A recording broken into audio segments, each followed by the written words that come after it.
My name is Fatima Khan, and for 28 years I had poured every drop of my love, savings, and strength into my family. I raised my daughter Ayesha alone after her father passed away when she was just 7. I worked 2 jobs, skipped meals so she could eat properly, and made sure she got the education I never could. When she married Bilal 5 years ago, I sold the last piece of my mother's gold jewelry to give them a grand wedding and helped pay the down payment on their house. I moved in with them 2 years ago after my health started failing. The doctor said my heart was weak. I thought my daughter would take care of me the way I had taken care of her. Instead, I became the unpaid maid, cook, and babysitter for their 2 young children.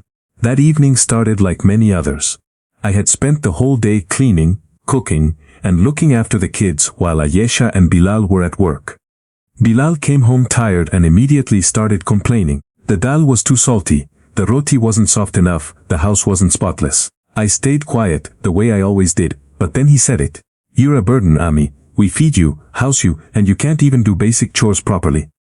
Ayesha stood beside him, arms crossed. Apologize to my husband, Mama, right now, or you're out of this family. I looked at my daughter, the same girl I had carried on my back through floods, the girl whose fever I had stayed awake with for nights. She wouldn't meet my eyes. I felt something inside me finally snap. Not with anger, but with a strange, peaceful clarity, I spoke softly. You'll regret this for the rest of your life. 5 words. Then I walked to my small room, packed the few clothes I owned, my late husband's old watch, and the faded photo album I had kept hidden. I left the house with only 80 rupees in my purse. As I sat on the roadside bench that first night, memories flooded back like an old movie. When Ayesha was 10, she wanted to join an expensive English coaching center. I worked overtime at the garment factory, sewing until my fingers bled, just so she could have that chance. Bilal entered her life when she was 22. He was charming, had a good government job, and came from a respectable family. I warned her gently that he seemed a bit too fond of showing off, but she called me old-fashioned. After marriage, things changed slowly. Bilal's temper grew. Small comments became loud arguments. Ayesha started defending him even when he was clearly wrong.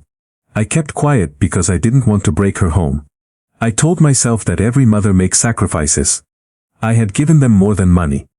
When Bilal's mother was ill, I took care of her for months. When they wanted to go on vacations, I stayed back with the children.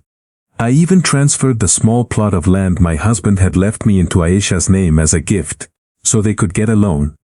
Now, sitting under the street light, I realized I had nothing left to give, and they still wanted more. My dignity. A kind old rickshaw driver saw me crying quietly. He offered me a ride to a small women's shelter he knew about. I accepted with tears in my eyes. That night, lying on a thin mattress, I made myself a promise. I would survive. Not for them, but for the woman I had forgotten inside me. The shelter was strict but safe. The next morning, I spoke to the manager, a compassionate woman named Saima. She helped me get a part-time job at a small community school teaching sewing to young girls. My hands still remembered the skill from my factory days. The pay was little, but it was mine. For the first time in years, I ate food I had earned. I started saving every single rupee. The children at the school loved me. They called me Nani, and their innocent laughter slowly started healing my broken heart. I missed my grandchildren terribly. Little Hassan and Sarah. Their smiles, their tiny hands holding mine. But I knew going back would mean accepting humiliation again. So I wrote letters to them, simple ones filled with stories and love, and asked Saima to post them without a return address. Months passed. My health actually improved with regular meals and less stress. I made friends at the shelter. Other women who had walked out of toxic situations. Their stories gave me strength. One of them, a widow named Parveen, became like a sister. We started a small tailoring business together from the shelter's common room. Orders were slow at first, but word spread in the neighborhood. One evening, while stitching a beautiful baby frock, I realized something powerful. I was finally living for myself. The pain was still there, but it no longer defined me. 6 months after I left, the phone call came. It was Ayesha. Her voice was shaking. Mama, please come back. Bilal, he lost his job. There are debts. The bank is threatening to take the house. The children keep asking for you. I stayed silent for a long moment. She continued crying now. I'm sorry, Mama. I was wrong. Bilal has been different. He's changed. Please forgive us. I could hear the children in the background calling my name.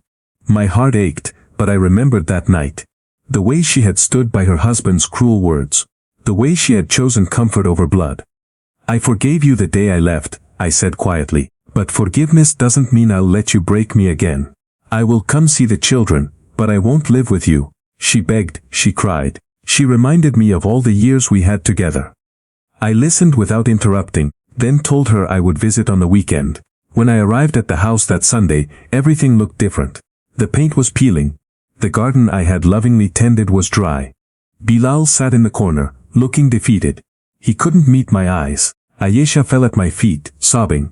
"I should have listened to you, Mama. You tried to warn me about his temper, his spending. I was blind." I lifted her up gently. "I didn't leave because I stopped loving you. I left because I finally started loving myself. I spent the day with my grandchildren. Their hugs healed parts of me I thought were gone forever. But when evening came, I returned to the shelter. My small, peaceful life. A year later, things had changed. Bilal found a new, humbler job. Ayesha started working part-time too. They learned to manage their money. Most importantly, they started treating each other and the children with respect. They invited me to move back many times. I refused politely. Instead, I bought a tiny one-room house near the shelter with my savings and tailoring income. It wasn't fancy, but it was mine. I filled it with plants, books and photos of my grandchildren. Ayesha visits every weekend now. She brings the children. Sometimes Bilal comes too, quiet and respectful. He has apologized many times. I accept his words but never forget what I went through. Last month, on my birthday, Ayesha brought a beautiful cake. As we cut it, she whispered, "Mama, those 5 words you said that night saved our family. They made me wake up." I smiled and hugged her. Sometimes the hardest thing a mother can do is walk away. But it was the only way to show you what real strength looks like. Today, I teach sewing to young women who dream of independence. I tell them my story. Not for pity, but to show them that no relationship is worth losing yourself. My heart is still weak medically, but it has never felt stronger emotionally. If you're watching this and you're in a situation where your dignity is being crushed by the people who should protect you, remember my 5 words. You'll regret this for the rest of your life, not as a threat, but as a quiet truth. Walk away if you must. Build yourself again. The family that truly loves you will learn to value you, and if they don't, you will still have the most important person in your life. Every Friday evening became my favorite time. Hassan, now 6, and Sarah, 4, would run into my small house with their school bags swinging. "Nani, Nani," they shouted, wrapping their arms around me as if I had been gone for years instead of just a week. One afternoon, Sarah climbed into my lap while I was stitching. "Nani, why don't you live with us anymore?" Her innocent question pierced my heart. I stroked her hair and said, "Because sometimes grown-ups need their own little home to be strong and happy. But my heart is always with you." Hassan, who had grown quieter since the separation, suddenly spoke. "Papa says sorry every night now. He told me he was mean to you." I hugged him tight.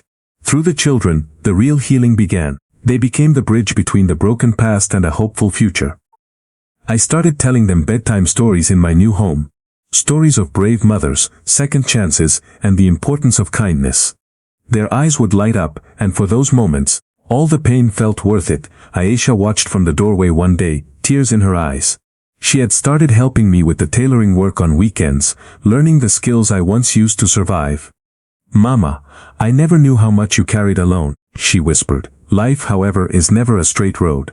8 months after I bought my house, heavy monsoon rains hit Karachi. My little home, though safe, got water damage in one corner. At the same time, Bilal's new job faced sudden layoffs. The family was struggling again, but this time differently. Ayesha called me at midnight, panic in her voice. "Mama, the children have fever from the dampness at home. We don't have enough for medicine and repairs." For the first time, she wasn't demanding. She was asking for help as a daughter. I didn't hesitate. I used the small emergency fund I had saved from my sewing classes and went to them the next morning. I cooked hot khichdi, gave medicines, and stayed up the night tending to the children just like old times. But something had changed. I did it from choice, not obligation. Bilal sat beside me at dawn, looking broken. "Amaji, I was blind. I thought providing money was enough. I pushed you away when you were the real strength of this family." His voice cracked. For the first time I saw real remorse in his eyes, not just regret for convenience. That week, we all worked together. I taught Ayesha how to stretch money, Bilal helped repair my house walls, and the children drew colorful pictures that now hang on my walls. The storm passed, but it brought us closer than sunshine ever could. Change doesn't happen overnight.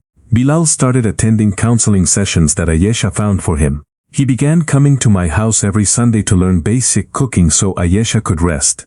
One day, while chopping vegetables awkwardly, he said, "I grew up seeing my father rule the house with anger. I thought that was strength. You showed me real strength is different." I didn't forgive him immediately with words. Instead, I watched his actions. He stopped raising his voice. He started appreciating Ayesha's efforts publicly.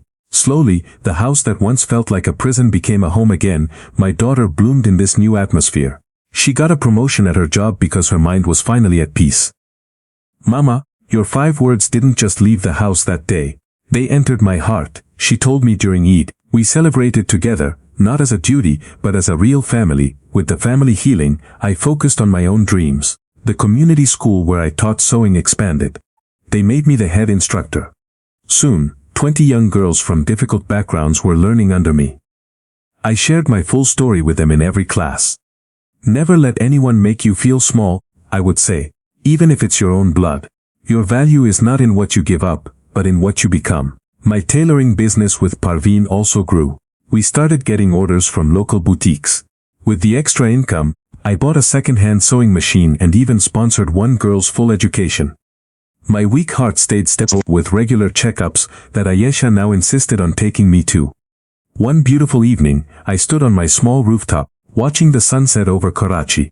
The same city that once saw me broken now witnessed me flying. I had friends, purpose, family who respected me, and most importantly, peace. Today, as I record this story for you, my grandchildren are playing outside. Ayesha is helping in the kitchen, and Bilal is watering the plants I planted years ago.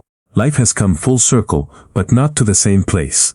We returned wiser, kinder, and stronger. If you are a mother watching this, feeling unseen and unvalued in your own home, remember my story. Your silence may keep the peace temporarily, but your self-respect will keep your soul alive. Sometimes walking away is the greatest act of love you can show your children. It teaches them that no relationship is more important than treating people with dignity. To the daughters and sons out there, your parents are not retirement plans or free servants. They are humans who sacrifice their youth for your tomorrow. Honor them before it's too late, and to anyone facing emotional abuse or family pressure, those 5 words still echo in my heart. You'll regret this for the rest of your life.